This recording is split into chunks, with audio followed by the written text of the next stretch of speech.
నమస్తే, welcome to burning topic. పాలిటిక్స్ని elections దగ్గరే వదిలిపెట్టాలని, అభివృద్ధికి ఓటు బ్యాంకు రాజకీయాలకు లింకు పెట్టొద్దని ఇలా చెప్పుకోవడానికి నీతి సూక్తులు చాలానే ఉంటాయి. కానీ దురదృష్టం ఏంటంటే మన దేశంలో ప్రతి ప్రజా సమస్యలోకి రాజకీయం వచ్చి చొరబడుతుంది. విరుద్ధమైన అభిప్రాయాలు ఉన్న 3 పార్టీలు ఉంటే అక్కడ ప్రజా సమస్యలన్నీ వాళ్ళ సమస్యలే అయిపోతాయి. అక్కడే బ్లేమ్ గేమ్ షురూ అవుతుంది. తెలంగాణ చౌరస్తాలో ఇప్పుడు అదేగా జరుగుతోంది. సమస్య ఏదైనా అక్కడే రాజకీయం వాలిపోతోంది. ఎవరి ఎత్తుగడ వారిదే. తెలంగాణలో ట్రయాంగిల్ వార్ నయా వర్షన్ డీటెయిల్డ్గా చూద్దాం ఇవాల్టి బర్నింగ్ టాపిక్లో.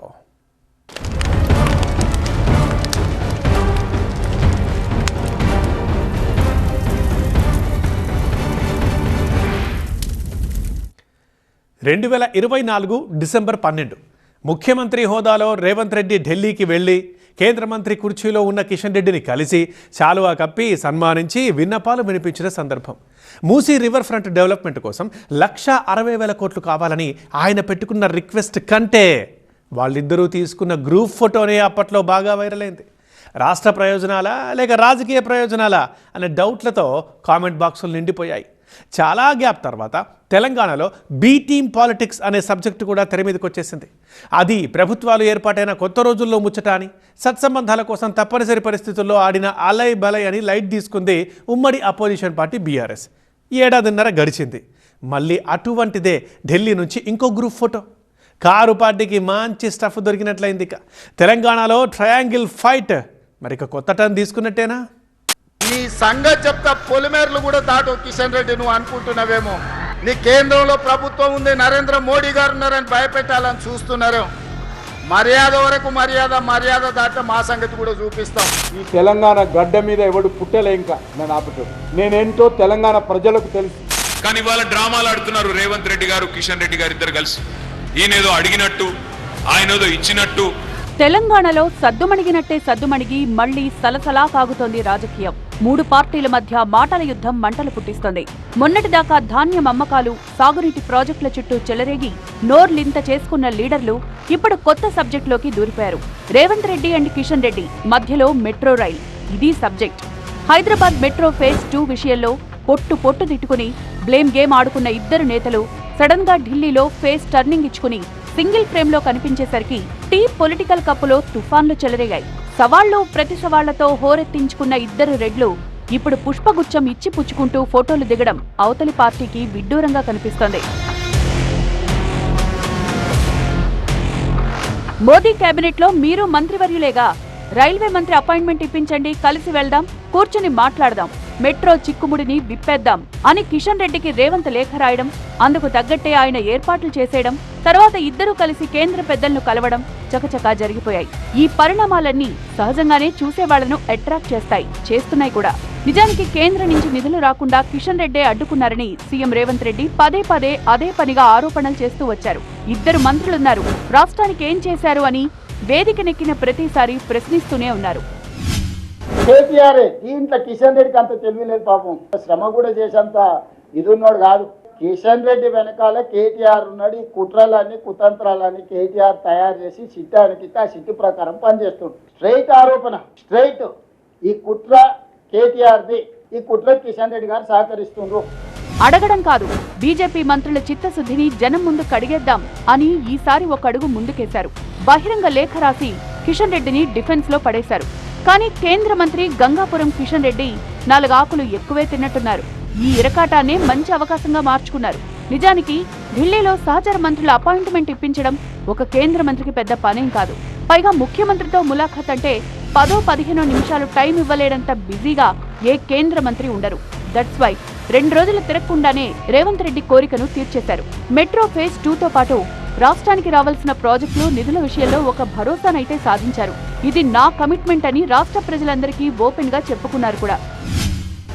కిషన్ రెడ్డిని విమర్శించడమో లేదా సహాయం కోరడమో వేరు, అపాయింట్మెంట్ ఇప్పించమని ముఖ్యమంత్రి అడగడం, ఆయనేమో నిజంగానే అపాయింట్మెంట్ ఇప్పించి అక్కడ తను కూడా ఉండడం. అశ్వని వైష్ణవ్ మాట్లాడిన తర్వాత అదేదో సాంకేతిక సమస్య, రైల్వే శాఖకు సంబంధించింది కాదు, పట్టణాభివృద్ధి కాబట్టి మనోహర్ లాల్ చూడాలని చెప్పటం, ఇవన్నీ ఒక ఎత్తు అయితే హఠాత్తుగా 2 ప్రభుత్వాలు కలిసి ఒక అవగాహనకు రావటం, ఇక మీదట మొత్తం రెండు దశల్లో కూడా రెండు ప్రభుత్వాలు భాగస్వాములుగా ఉండే విధంగా మనం ముందుకు సాగాలనే ఒప్పుదల కుదరడం నిజంగా ఆశ్చర్యం కలిగిస్తుంది. రాష్ట్ర అభివృద్ధి కోసం ఏమైనా చేస్తా, ఎందాకైనా వెళ్తా అంటూ తన పోరాట స్ఫూర్తిని చాటుకుంటూ ఓ ట్వీట్ కూడా చేశారు కిషన్ రెడ్డి. తెలంగాణ కోసం గొంగళి పురుగునైనా కౌగులించుకుంటా అని గతంలో కేసీఆర్ ఇచ్చిన సెంటిమెంటల్ టచ్ కి అప్డేట్ వర్షన్ లా ఉంది Kishan Reddy style of action.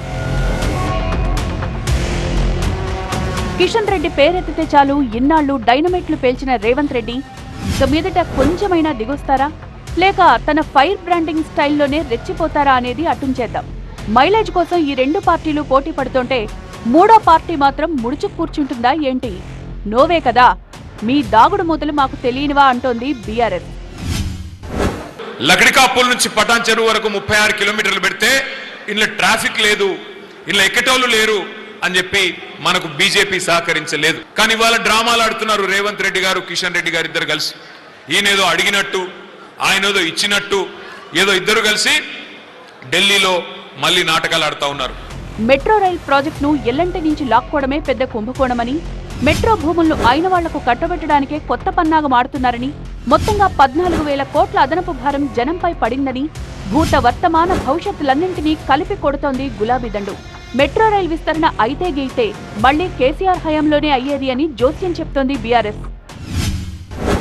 మళ్లీ మెట్రో పట్టాలెక్కాలి అంటే 2028లో కేసీఆర్ తిరిగి రావాల్సిందే. హైదరాబాద్ లో మరొక 250 కిలోమీటర్ల మెట్రో రావాలి అంటే ఈ బుడ్రఖాన్తో కాదు, ఎందుకంటే తీస్మార్ ఖాన్ మాటలు మాట్లాడగానే సరిపోదు. గమ్యం ఒక్కటే, దారులే వేరు. రాష్ట్ర అభివృద్ధే మా అంతిమ లక్ష్యమని రెండు రూలింగ్ పార్టీలు పైకి చెప్పుకున్నా అంతర్గతంగా ఎవరి ఎజెండాలు వారికుంటాయిగా. అటు జనం దృష్టి తమ వైపే ఉండాలి అన్న కసితో చెమటోడుస్తూనే ఉంది బీఆర్ఎస్ పార్టీ. కేంద్ర రాష్ట్ర ప్రభుత్వాలను ఎండగట్టడానికి ఊరూరా తిరిగేస్తున్నారు గులాబీ నేతలు. మొత్తానికి తెలంగాణ ట్రయాంగిల్ ఫైట్ లో ఇదొక వెరైటీ ట్విస్ట్. ఆ రెండు ప్రభుత్వ పార్టీలు, ఇది మాత్రం ప్రతిపక్ష పార్టీ. రాష్ట్రంలో కేంద్రంలో అధికారంలో ఉన్న పార్టీలు కనుక ఆ పార్టీల నేతాశ్రీలకు ఎంతో కొంత ఆసరా ఉంటుంది. ప్రభుత్వ పాలసీల్ని పార్టీ ప్రయోజనాలకు తగ్గట్టుగా మార్చుకునే వెసులుబాటు ఉంటుంది. కానీ ఏతావాత కష్టాలన్నీ అపోజిషన్లో ఉన్న పార్టీకేనా? వీలైతే చట్టసభల్లో మాట్లాడడం, జనంలోకి వెళ్ళి సమస్యలపై ప్రభుత్వాన్ని నిలదీయడం, ఆరాం లేకుండా రేయింబవళ్ళు కష్టపడాల్సిందే. ఆ సూక్ష్మాన్ని తొందరగానే గ్రహించినట్లుంది కారు పార్టీ. పార్లమెంట్ బయట పోరాడినాం, మా యొక్క రైతుల పంటలు కొలాలని చెప్పేసేసి ఎట్లా పోరాడం అట్లా పోరాడం. ఇప్పుడు చూసిండ్రు, ఇటొక 8 మంది ఉర్రు, అటొక 8 మంది ఉర్రు. ఇవాళ లోక్సభలో బీఆర్ఎస్ ఎంపీ లేకపోవటం వల్ల పెద్ద ఎత్తున తెలంగాణ ప్రజలకి అన్యాయం జరుగుతుంది. ఎంపీల కౌంట్ జీరోకి పడిపోవడం గులాబీ పార్టీకి శాపంగా మారిన మాట అయితే నిజం. పార్లమెంట్ లోనే కాదు, కేంద్రం దగ్గర ఉనికి కాపాడుకోవడానికి కష్టపడుతోంది కారు పార్టీ.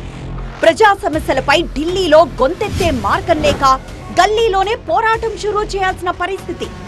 వడ్ల గింజల నుంచి ఓటర్ల జాబితా సవరణ దాకా ప్రతి విషయాన్ని విమర్శనాత్మకంగా తీసుకొని జనంలోకి దూసుకువెళ్లాలని ప్రయత్నిస్తోంది.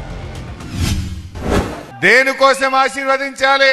రైతు బంధు 3 సార్లు రైతు బంధు ఎగ్గొట్టి 29,000 కోట్ల రూపాయలు రైతు బంధు ఇవ్వనందుకు, రైతుల్ని మోసం చేసినందుకు మదిరలో వచ్చి రేవంత్ రెడ్డిని రైతులు ఆశీర్వదించాలనా?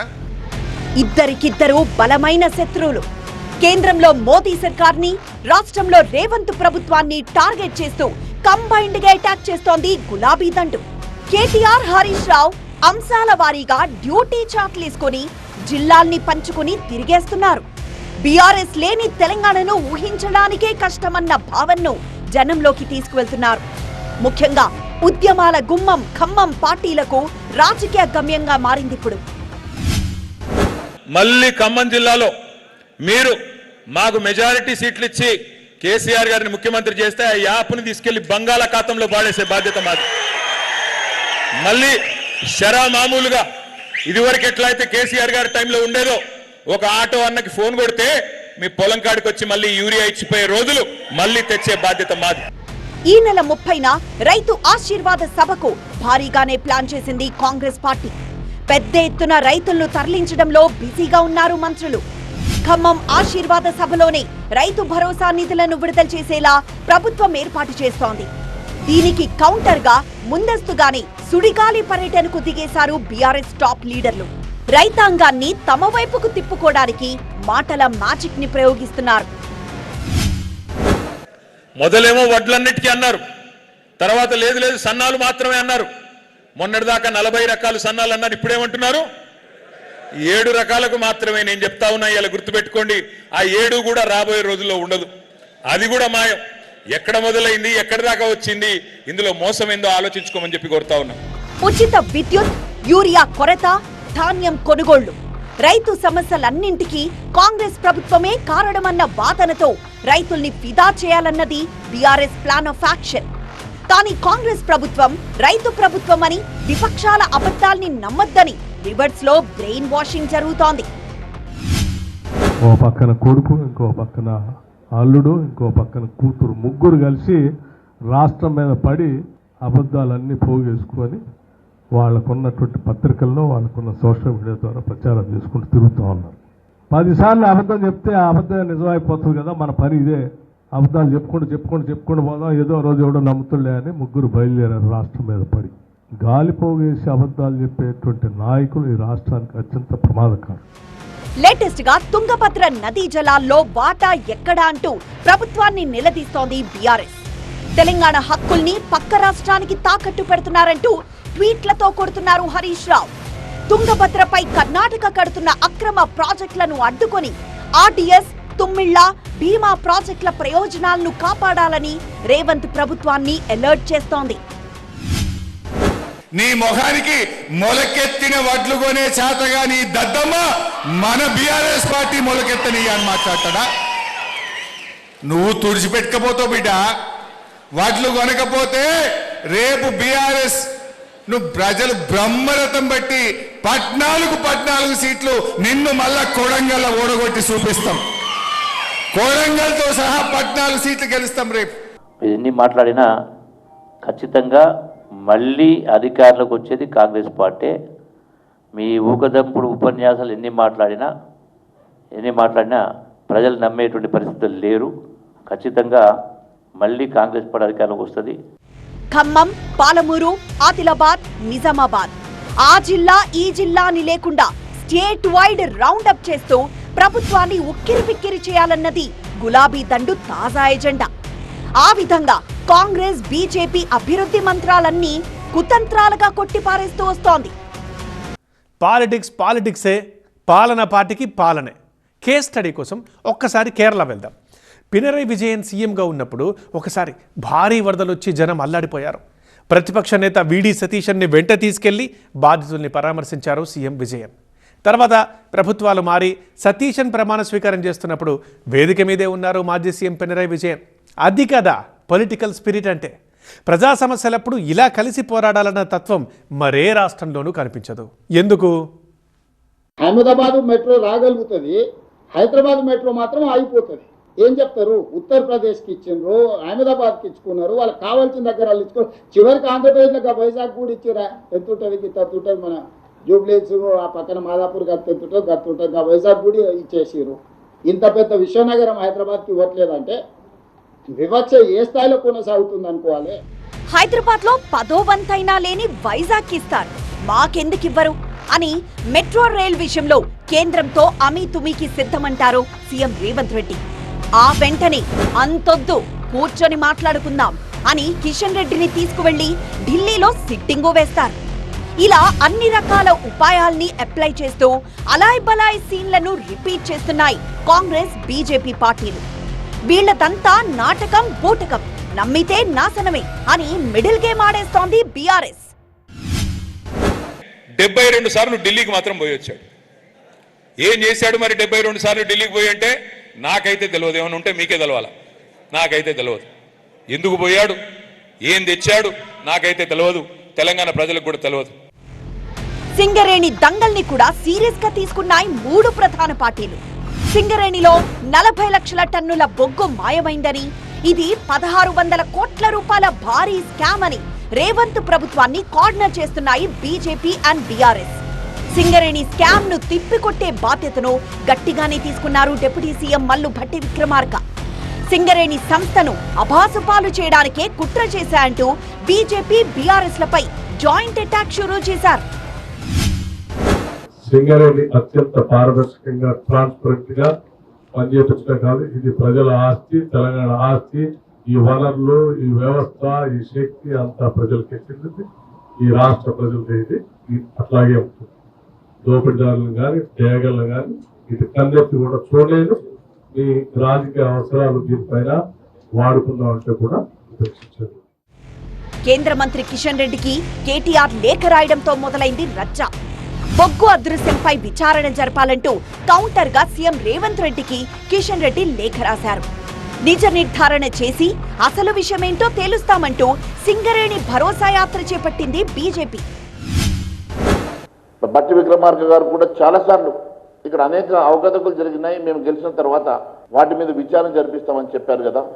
మరి దేనికోసం ఈరోజు విచారణ జరుపుతలేరో దీనికి సమాధానం చెప్పాలని అడుగుతా ఉన్నాం. అవినీతి ఉందని ఆ రోజు వారు ఆరోపణ చేసేట్టు కదా. ముఖ్యమంత్రికి దమ్ము ధైర్యం ఉంటే ఆ 20,000 కోట్ల రూపాయల అవకతవకలు జరిగినట్టు మీ మంత్రి ఈరోజు కేబినెట్ మంత్రిగా ఉన్నటువంటి వివేక్ గారు చెప్పిన దాని ప్రకారం మీరు దీని మీద ఎంక్వైరీకి సిద్ధమా అని చెప్పి అడుగుతా ఉన్నాను. భద్రాద్రి కొత్తగూడెంలో సింగరేణి పరిరక్షణ సదస్సు పేరుతో పవర్ పాయింట్ ప్రెజెంటేషన్ ఇచ్చింది బీఆర్ఎస్. సింగరేణిలో కాంగ్రెస్ ప్రభుత్వ జోక్యం ఎక్కువైందని నిరూపించే ప్రయత్నం చేశారు హరీష్ రావు. బొగ్గు మాయమైందంటే మాయం కాలేదు, మరి మాయం కాకపోతే కుప్ప చూపిరా బయట. నేను రానియం చూపియం.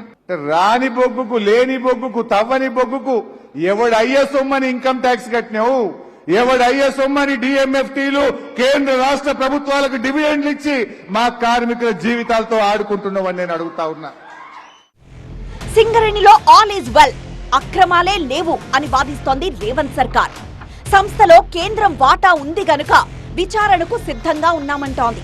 మొత్తానికి సింగరేణి ఎన్నికలను ప్రతిష్టాత్మకంగా తీసుకొని నువ్వా నేనా అన్నట్లు పోరాడుతున్నాయి 3 పార్టీలు. సింగరేణి బొగ్గు, తెలంగాణ భగ్గు అన్నట్లుగా మారిపోయింది రాజకీయం. హరీష్ రావు ఇట్లాంటి అట్లా నేను అడిగింది సీదా కుల్లం కుల్లా. జైపూర్ పవర్ ప్లాంట్ కు రాష్ట్ర ప్రభుత్వం ఆమోదం చేసిందా లేదా, డిపిఆర్ అప్రూవ్ అయిందా లేదా చెప్పు బట్టి గారు. పీపీఏ ఉందా లేదా, పీపీఏ లేకుండా పని ఎందుకు స్టార్ట్ చేసిందో చెప్పు బట్టి గారు. 40 లక్షల టన్నుల బొగ్గు ఉన్నదా, మాయమైందా? ఇద్దరం కలిసి పోదాం బట్టి గారు. నిజంగా బొగ్గు ఉంటే చూపి, నేను సారీ చెప్తా. బొగ్గు లేకపోతే నువ్వు రాజీనామా చేస్తావా బట్టి గారు? డబుల్ ఇంజిన్ సర్కార్ కాన్సెప్ట్ తో పోరాడుతోంది బీజేపీ. రాష్ట్రంలో, కేంద్రంలో ఒకే పార్టీ అధికారంలో ఉంటేనే అభివృద్ధి జెట్ స్పీడ్ లో జరుగుతుందని జనాన్ని తమ వైపుకు తిప్పుకుంటోంది. పాలమూరు రంగారెడ్డి ప్రాజెక్టుకు జాతీయ హోదా ఏమైంది? Bayyaram steel plant, Kazipet railway division, IIM, ITIR ఇవన్నీ ఎక్కడా అని ఇటువైపు 2 పార్టీలు ఢిల్లీని నిలదీస్తున్నాయి. తెలంగాణ ముఖ్యమంత్రి సెంట్రల్ మినిస్టర్ కిషన్ రెడ్డితో కలిసి తెలంగాణకున్న ఇంట్రెస్ట్ ప్రాజెక్ట్స్ని ఢిల్లీ వెళ్ళి లాబీ చేసి తెచ్చుకుంటా అంటారు. ఇదే కొత్త కాదు. మన తెలుగు రాష్ట్రాలకి ఇది కొత్త. గవర్నమెంట్ ఆపోజిషన్ కలిసి పనిచేయటం. తమిళనాడు, మహారాష్ట్ర, ఇలా కేరళ ఇలాంటి రాష్ట్రాలు వాళ్ళు డైరెక్ట్గా పనిచేస్తారు, ఓపెన్గా తిరుగుతారు. ఒక లిమిట్ ఉంటుంది కూడా వాళ్ళు ఒకళ్ళు విమర్శించేది. సో ఇది ఒక రకంగా ఇది ఒక కొత్త విజన్ కాబట్టి ప్రజలకి న్యాచురల్గా అనుమానాలు వస్తాయి. రాజకీయ నాయకులు దీంట్లోకి ఏదో పెద్ద స్ట్రాటజీలు ఉన్నాయి, వ్యూహాలు ఉన్నాయి, ఏదో వాడుకుంటారు. తర్వాత వీళ్ళ దగ్గర అయిపోతున్నారు, లేకపోతే బీఆర్ఎస్ అనే ప్రాంతీయ పార్టీని వేరే చేద్దామని ప్లాన్ ఉన్నది.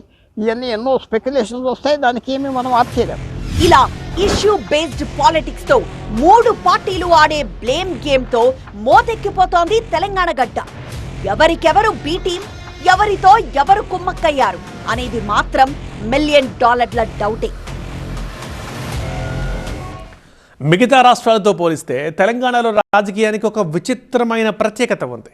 ఒక్క సమస్య, 3 పార్టీలు, 3 వైపుల నుంచి పోరాటాలు. ఒక్కోసారి 2 పార్టీలు ఒక జట్టు కడతాయి. అప్పుడు బి టీం అంటూ ఎలిగేషన్లు మొలకెత్తి మరింత రంజుగా మారుతుంది రాజకీయం. ఇది ఇవాల్టి బర్నింగ్ టాపిక్. మరో అంశంతో మళ్ళీ కలుద్దాం. చూస్తూనే ఉండండి TV9.